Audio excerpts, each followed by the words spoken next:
Bajo el precepto de que ninguna solución legal ha podido solucionar un problema social, académicos de la Universidad Iberoamericana coincidieron al señalar que la recién aprobada Ley Antiviolencia en los Estadios por parte del Congreso de la Unión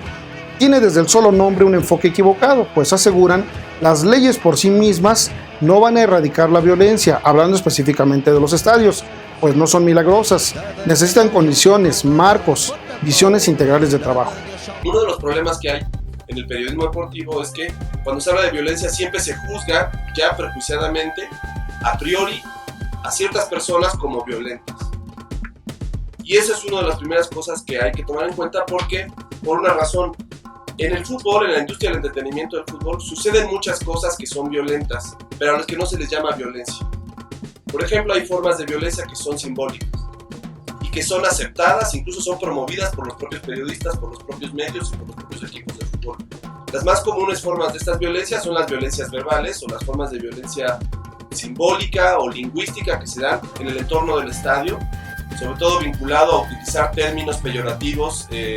homofóbicos para denigrar a ciertas personas, al portero, al árbitro, agresiones verbales de mucho tipo que son fomentadas y son vistas como parte de la industria. Sin embargo, no son consideradas o no escandalizan ese tipo de violencias, no escandalizan a nadie. Al tomar parte en la mesa de análisis Violencia, Barras, Dinero y Fútbol, los académicos se refirieron ampliamente a la ley antiviolencia en los estadios, propuesta desde hace meses pero finalmente avalada hace unos días a raíz de los acontecimientos en el Estadio Jalisco, en los que porristas del Club de Fútbol Guadalajara agredieron a mansalva a un grupo de policías que pudo costarle la vida al menos a 3 de ellos. Hay otro tipo de violencias que se presentan en los estadios que tienen que ver con la labor de la policía. Las policías de los diferentes estadios de primera división, tanto en el primer nivel como en el segundo, están regidos bajo diferentes códigos locales, municipales o estatales de ley y de seguridad. Son policías con diferentes experiencias y diferentes historias, y cuando los grupos de animación llegan a los estadios, las formas de relación con los grupos de animación son muy variadas. No se puede hablar de que hay una sola forma de violencia en los estadios porque depende de cada ciudad, de cada región del país, como lo han estudiado diferentes colegas. En muchas ocasiones los grupos de animación son víctimas de formas de violencia por parte de estos policías. Hay que tratar cada caso de manera singular porque no podemos generalizar, pero es muy importante llamar su atención para recordar y decir que según los estudios que se han realizado, estas formas de violencia que se presentan desde los sistemas de seguridad son más comunes de lo que se suele hablar en los medios de comunicación. A los estadios acuden distintos tipos de espectadores, entre ellos grupos de animación compuestos en su mayoría por jóvenes y que se autodefinen como barras, las cuales se rigen por una moralidad, códigos, prácticas y discursos vinculados a las culturas juveniles que expresan demandas y problemáticas que van más allá de los escenarios. La violencia es un fenómeno que obviamente está implícito en la sociedad, no es algo que pertenezca solamente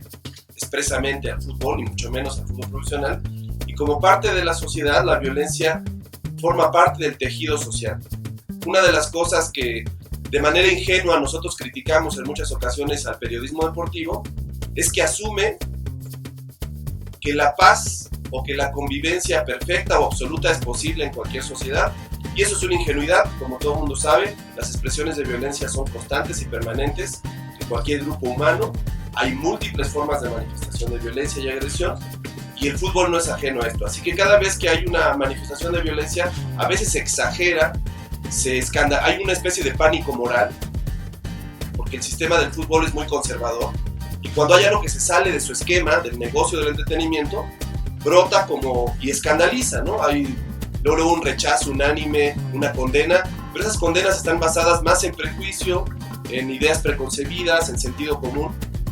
que muchas veces no ayuda a entender los temas, sino más bien lo que hace es complicarlos e incluso agravarlos, ¿no? En los últimos años ha habido una popularización entre las barras surgidas entre la clase media, pero que empezaron a crecer con integrantes de colonias populares hacia quienes se tiene un prejuicio debido a su clase social. Gracias por su atención, nos esperamos en una emisión más del Amo Radio.